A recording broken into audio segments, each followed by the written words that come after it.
In this episode, Golden and I discuss DC's Legends of Tomorrow, Season 6. Full speed ahead. The Omega Beam. Full power.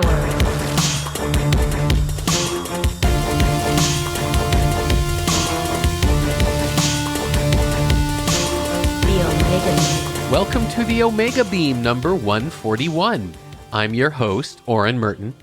If you've been listening to this podcast for a while, you know that of the Arrowverse shows, DC's Legends of Tomorrow is one of our favorites. So Season 6 is now streaming in its entirety for free on the CW app, and it either is or will be momentarily streaming on Netflix worldwide. So that means it's time to discuss it. Now, this is Season 6 of an ongoing show, so we're less worried about spoilers and we get into them fairly early. So be warned, and let's get to it. I am here with Golden to talk about DC's Legends of Tomorrow, Season 6. So this show has been going for a while. It's kind of comfort food at this point. And how did you think Season 6 went? How do you think it compared? I think it was very enjoyable. Mm-hmm. It wasn't as zany as some of the previous seasons, but it had its laughs, it had its drama, it had its aliens coming out of different orifices. It did, and I think that brings up a great point about the way that this show works. So at the end of Season 5, they had announced, well, they didn't need to announce it. I mean, you could see the Season 5 finale shows Sarah Lance being abducted by aliens. But they had announced that aliens were going to be the focus of this season as opposed to previous ones where it was magic or whatever else. And you knew that it wasn't going to be a kind of straight up alien abduction story, have to rescue, have to get home. You knew they were going to throw their own kind of out there way of dealing with it. And they did. And they have a lot of fun with the titles of the episodes. Absolutely. I mean, I'm rewatching Psych right now, and they have a lot of fun with the episode titles. But Ground Control to Sarah Lance, Meat, M-E-A-T, The Legends, The X Factor, Bay of Squid, Satanist Apprentice, Bishop's Gambit, Back to the Finale Part 2, Stressed Western, This Is Gus. I think that one might be actually a psych title, too. Bad Blood, The Final Frame, Board, B-O-R-E-D, on B-O-A-R-D, On Board, O-N-B-O-A-R-D, Silence of the Sonograms, There Will Be Brood, and The Fungus Among Us. Yeah, they definitely have fun with the titles and they have fun with the episodes. And that's not to say that they don't have their melodrama as well. Of course they do. And they definitely make sure that the story continues. I thought it was particularly fun that they made Gary, who has very often been comic relief. There will be spoilers. Oh, yeah. Go. There's spoilers. If you haven't watched the season yet, watch it and come back, and because we're not doing a no spoilers. Okay. And go. And go. So I love how they decided that after all these seasons of Gary being a bumbling idiot, kind of. Being to use a Yiddish word, being a nebbish, being sort of an underachieving, bumbling dude. He's just not very good at being human. Yeah, it turns out he's an alien. And he's just not great at being a human, like you said. And I think that was a wonderful twist. I doubt they had that in mind at the beginning when they created the character. I doubt it, but it was perfect. It just worked out so incredibly well. And then you have the woman that he's betrothed to getting together with, well, the alien, I should say. Right. We go back to a movie that we both love, Galaxy Quest and tentacles and things like that. Yeah. That Rory just ends up hooking up with. And there's so much opportunity for humor. And at the same time, there's so much opportunity for drama among the characters. They always get weird. In some seasons, they were a puppet show. This time, they were animated. Sarah's been blind. Right. Sarah's been dead a few times. Right.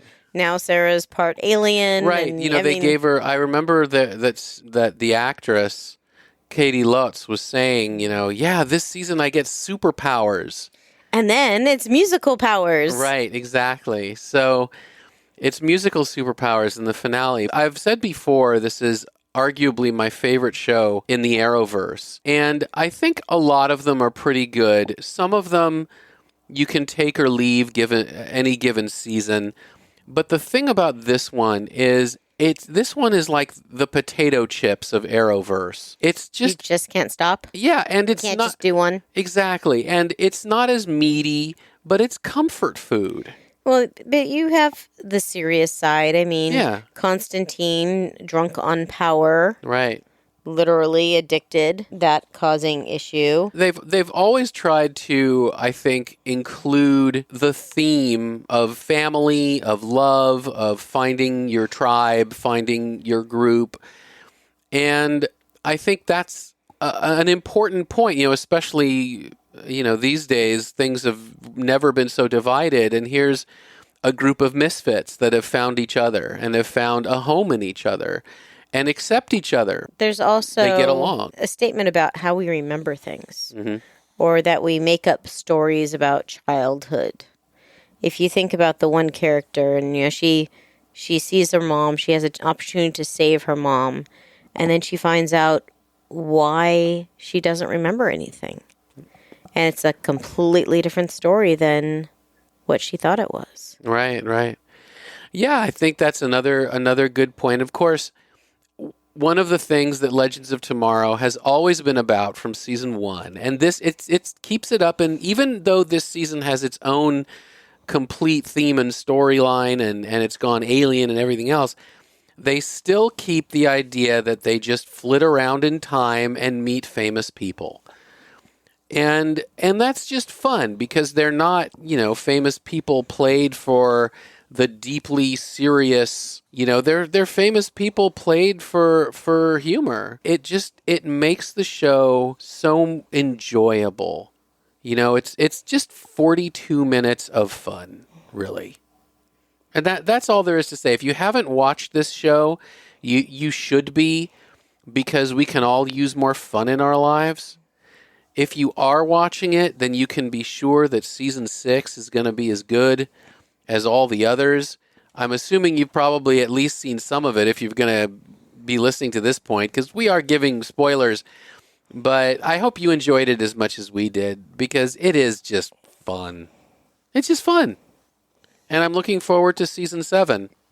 Kind of unfortunate that Rory won't be part of it, except, maybe special guest episodes, because his contract is up, and so he's done. You gotta love his character, Yeah. He starts out as a villain.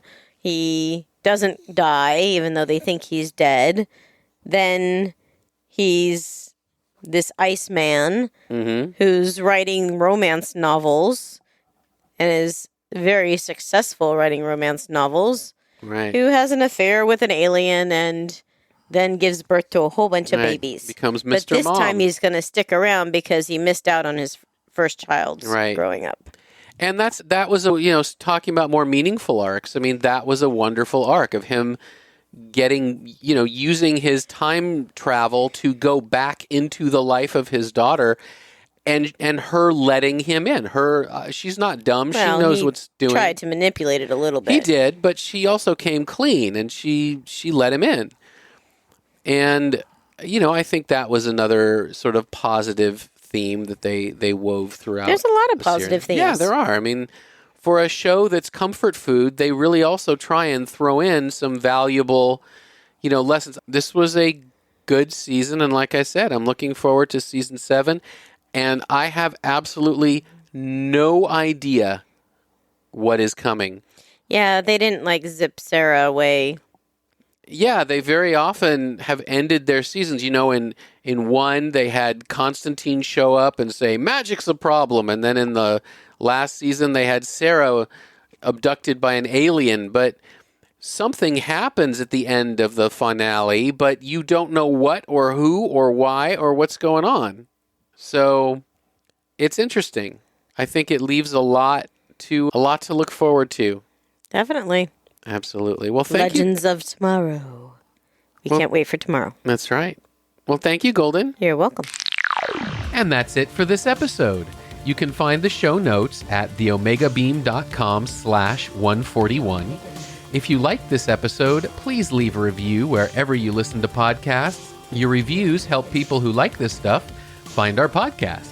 If you have any comments or suggestions, please drop us a line at info@theomegabeam.com. Be good to yourselves and each other, and we'll catch you next time. The Omega Beam. Full stop.